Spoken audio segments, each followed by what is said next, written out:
Friends good morning. Last class में हमने अपना चैप्टर शुरू किया था पॉलिटिकल पार्टीज़ वाला, 6th चैप्टर, और उसमें हमने पॉलिटिकल पार्टीज़ की डेफिनेशन और कंपोनेंट्स पढ़ लिए थे और मैंने आपको पार्टीशनशिप के बारे में भी बताया था। आज हम इसके फंक्शंस पढ़ेंगे कि पॉलिटिकल पार्टीज़ के फंक्शंस क्या क्या होते हैं और इसकी ज़रूरत क्या क्या होती है, नेसेसिटीज़ क्या हो जाएंगी पॉलिटिकल पार्टीज़ की। तो सबसे पहले हम पढ़ते हैं फंक्शंस ऑफ पॉलिटिकल पार्टी। पहला फंक्शन हमारा होता है पॉलिटिकल पार्टीज़ कंटेस्ट इलेक्शंस। मतलब जो भी पॉलिटिकल पार्टीज़ होती हैं यूजुअली कैसे आती हैं, वो पार्टी गवर्नमेंट कैसे फॉर्म करती है, इलेक्शन कैंडिडेट्स को खड़ा करती है अपनी तरफ से। पार्टीज़ खुद इलेक्शंस नहीं लगती, वो अपनी तरफ से कैंडिडेट्स को खड़ा करती है। टिकट्स जब मिलती हैं on the behalf of party, जो भी कैंडिडेट खड़ा होगा वो पार्टी के बिहाफ पे खड़ा होगा। काफ़ी डेमोक्रेसीज़ में क्या होता है, जो इलेक्शंस होते हैं वो मेनली कैंडिडेट्स ही आती है पॉलिटिकल पार्टीज़ की तरफ से, लेकिन जो पार्टीज़ होती हैं वो अपनी कैंडिडेट्स को अलग अलग वे से सेलेक्ट करती हैं। कुछ कंट्रीज़ जैसे USA में जो मेंबर्स होते हैं, सपोर्टर्स होते हैं पार्टी के, वो अपने कैंडिडेट्स को सेलेक्ट करते हैं, लेकिन आजकल ज़्यादा से ज़्यादा कंट्रीज़ ये मेथड को फॉलो कर रही हैं। और इंडिया में जैसे हमारे कंट्री में जो टॉप पार्टी लीडर्स होते हैं वो अपने कैंडिडेट्स को इलेक्शन कंटेस्ट करने के लिए सेलेक्ट करते हैं। सेकंड पॉइंट हमारा है parties put forward different policies and programs. जो भी पार्टीज़ होती हैं वो डिफरेंट पॉलिसीज़ और प्रोग्राम्स को आगे फॉरवर्ड पुट करती हैं। कैसे कि डिफरेंट ओपिनियंस होते हैं हर मेंबर के, हर पार्टी के अपने अपने अलग पॉलिसीज़ होती हैं, अपने ओपिनियंस होते हैं हर चीज़ को लेके। डिफरेंट व्यूज़ और डिफरेंट पॉलिसीज़ होंगी तो क्या हो जाएगा, जो भी सूटेबल होंगी पॉलिसीज़ के लिए वो अपने अपने ओपिनियंस आगे रखेंगे। लेकिन कोई भी गवर्नमेंट काफ़ी ज़्यादा लार्ज वैरायटी के जो व्यूज़ हैं या फिर अलग अलग डिफरेंट ओपिनियंस हैं उनको हैंडल नहीं कर सकती। तो एक डेमोक्रेसी में क्या हो जाएगा, large number of similar opinions जो भी होंगे उनको मतलब एक साथ ग्रुप कर दिया जाएगा ताकि एक डायरेक्शन प्रोवाइड कर सके पॉलिसीज़ की और फॉर्मुलेट कर सके गवर्नमेंट उन पॉलिसीज़ और उसको फॉर्मुलेट कर सके। ये क्या होता है, ये क्या करती है पार्टी, ऐसे ही करती है कि अलग अलग लोगों के डिफरेंट ओपिनियंस पढ़ लेती है, सुन लेती है, लेकिन क्या होता है कि जो भी पार्टीज़ होती हैं, जो भी पार्टी की ओपिनियन होती है, उनको क्या कैंडिडेट्स को उन्हीं को फॉलो करना पड़ता है, क्योंकि काफ़ी सारे ओपिनियंस के थ्रू एक ग्रुप या फिर कह सकते हैं पार्टी गवर्नमेंट फॉलो नहीं कर सकती। तो इस वजह से क्या होता है, एक पार्टी एक मास जो भी काफ़ी ज़्यादा मल्टीट्यूड ऑफ ओपिनियंस होते हैं उनको अवॉइड कर देती है। एक बेसिक प्रोपोजिशन मिल जाता है और उसको सपोर्ट करती है। और एक गवर्नमेंट क्या एक्सपेक्ट करती है, to base its policy on the line taken by the ruling party. मतलब जो भी रूलिंग पार्टी हो गया, रूलिंग पार्टी का मतलब क्या हो जाएगा कि पॉलिटिकल पार्टीज जो गवर्नमेंट रन करती है, ठीक है, जो सरकार चलाती है, जो उनकी पॉलिटिकल पार्टी, उसको रूलिंग पार्टी बोल देते हैं। जैसे प्रेजेंट टाइम में हमारे BJP पार्टी है, उसको हम रूलिंग पार्टी बोलेंगे।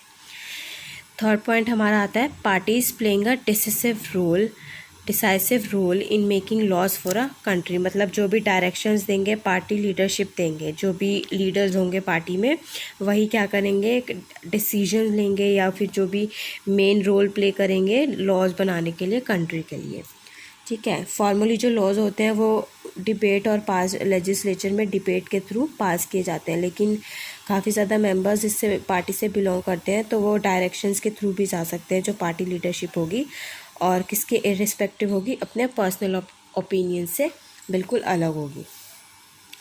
नेक्स्ट पॉइंट हमारा है parties form and run government. मतलब जो भी पार्टीज़ होती हैं वो वही गवर्नमेंट को रन करती हैं। मतलब जो भी पार्टी रूलिंग पार्टी में या जो भी पार्टी आई है, हमने देखा कि जैसे हमने 9th क्लास में पढ़ा था कि जो बिग पॉलिसी डिसीजंस लेती हैं वो पॉलिटिकल एग्जीक्यूटिव्स लेती हैं, जो किसके अंडर आती हैं, पॉलिटिकल पार्टीज़ के अंदर आती हैं। और जो भी पार्टीज़ होती हैं जो लीडर्स को रिक्रूट करते हैं, उनको ट्रेन करते हैं और उनको मिनिस्टर्स बनाते हैं ताकि वो गवर्नमेंट को अच्छे से रन कर पाए, मतलब अपने तरीके से उनसे काम करवा पाए। तो जो भी ट्रेनिंग मिलेगी, जो भी लीडर्स को रिक्रूट किया जाएगा अपनी पार्टीज़ में, उनको अपने तरीके से काम करवाने के लिए उनको ट्रेन किया जाएगा। नेक्स्ट हमारा है those parties that lose in the elections play the role of opposition. जैसे एग्जांपल लेते हैं, पार्टी ए और पार्टी बी है, दो पार्टीज इलेक्शन में खड़ी हो और एक पार्टी जीती है तो दूसरी रह जाएगी, तो दूसरी पार्टी का क्या हो जाएगा, वो ऑपोजिशन में खड़ी हो जाएगी। उसका क्या रोल हो जाएगा कि वो जो रूलिंग पार्टी है उसके ऑपोजिशन में खड़ी रहेगी और वो जो भी पावर्स होंगी वो अपनी वॉइस खड़ी करेगी, डिफरेंट व्यूज़ देगी, क्रिटिसाइज़ करेगी गवर्नमेंट को उनके फेलियर्स के लिए, रॉन्ग पॉलिसीज़ के लिए। तो जो भी अपोजिशन पार्टीज़ होगी उनको मोबिलाइज अपोजिशन भी कहा जाता है गवर्नमेंट के लिए। मतलब कि अगर उनके कुछ अच्छे व्यूज़ होंगे, क्रिटिसाइजिंग पॉइंट्स या रॉन्ग पॉलिसीज़ पे वो आवाज़ उठाएंगे, तो रूलिंग पार्टी क्या करेगी, उनको जवाब देने के लिए अपनी जो भी पॉलिसीज़ हैं उनको रिफॉर्म करेगी ताकि वो अच्छे से काम कर पाएँ। नेक्स्ट पॉइंट हमारा आ जाएगा पार्टीज़ शेप पब्लिक ओपिनियन। जो भी पब्लिक ओपिनियन होता है, जो भी पॉलिटिकल पार्टीज़ होती हैं वो पब्लिक ओपिनियन को ध्यान में रख के अपनी जो पॉलिसीज़ हैं उनको फॉर्म करती हैं। मतलब अपनी जो इश्यूज़ हैं, जो भी चल रहे हैं, जो भी सोसाइटीज़ में कोई भी इशू फॉर्म हो रहा है या कोई भी फेस कर रहा है किसी भी प्रॉब्लम को, तो वो पार्टीज़ को शेयर कर सकती है, अपने इश्यूज़ को हाईलाइट कर सकती है।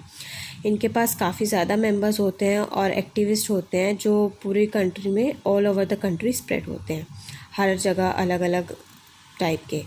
तो काफ़ी ज़्यादा प्रेशर ग्रुप्स होते हैं एक्सटेंशन ऑफ पॉलिटिकल पार्टीज़ के डिफरेंट सेक्शंस में, सोसाइटीज़ के डिफरेंट सेक्शंस में। और जो भी पार्टीज़ होती हैं वो लॉन्च करती है अपनी डिफरेंट मूवमेंट्स को रेजोल्यूशन के लिए।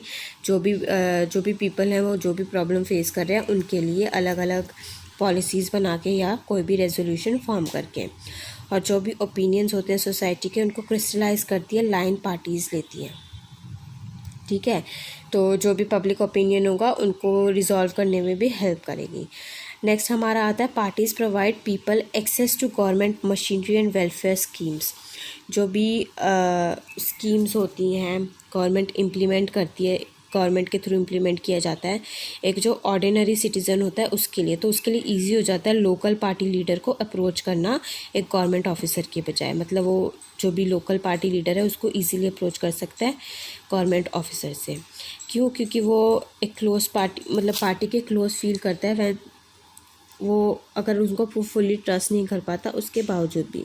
And parties have to be responsive to the people's need. जो भी लोगों की ज़रूरत है पार्टी को उस पर रिस्पॉन्स करना ही पड़ेगा और उनकी डिमांड्स को पूरा करना पड़ेगा, नहीं तो लोग क्या कर देंगे, उनको रिजेक्ट कर देंगे उस पार्टी को अगले इलेक्शंस में। मतलब उनको बिल्कुल ही उनके हारने के चांसेस काफ़ी हाई कर देंगे अगर उनकी जो डिमांड्स हैं या जो भी उनकी प्रॉब्लम्स हैं उनको रिजॉल्व नहीं किया गया या पूरा नहीं किया गया। इसके बाद नेसेसिटी आती है कि डेमोक्रेसी की ज़रूरत क्यों है, हमें डेमोक्रेसी क्यों चाहिए। मेनली तो हमने जो फंक्शंस पढ़े हैं पॉलिटिकल पार्टीज़ के यही होता है कि ये फंक्शंस पूरे कर सके, इस वजह से हमें डेमोक्रेसी की ज़रूरत पड़ती है।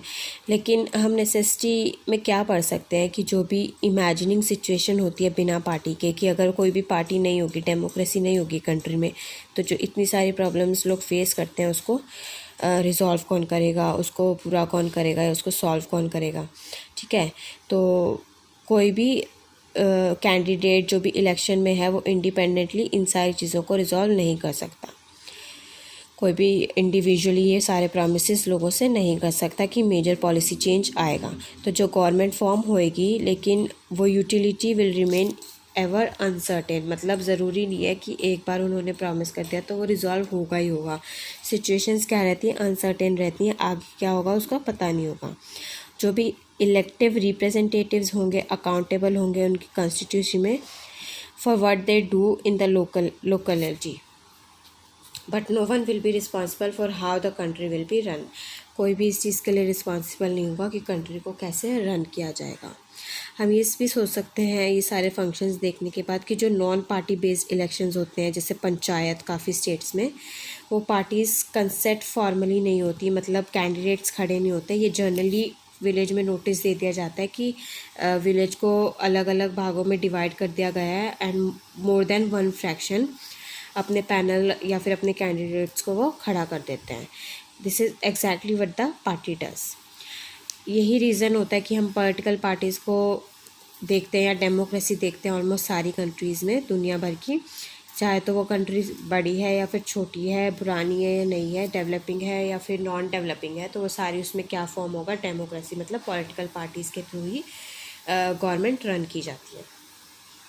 इसके बाद हम पॉलिटिकल पार्टीज़ को रेस कैसे कर सकते हैं, ठीक है। तो डायरेक्टली किससे लिंक्ड होगा, इमर्जेंस ऑफ रिप्रेजेंटेटिव डेमोक्रेसीज़ की।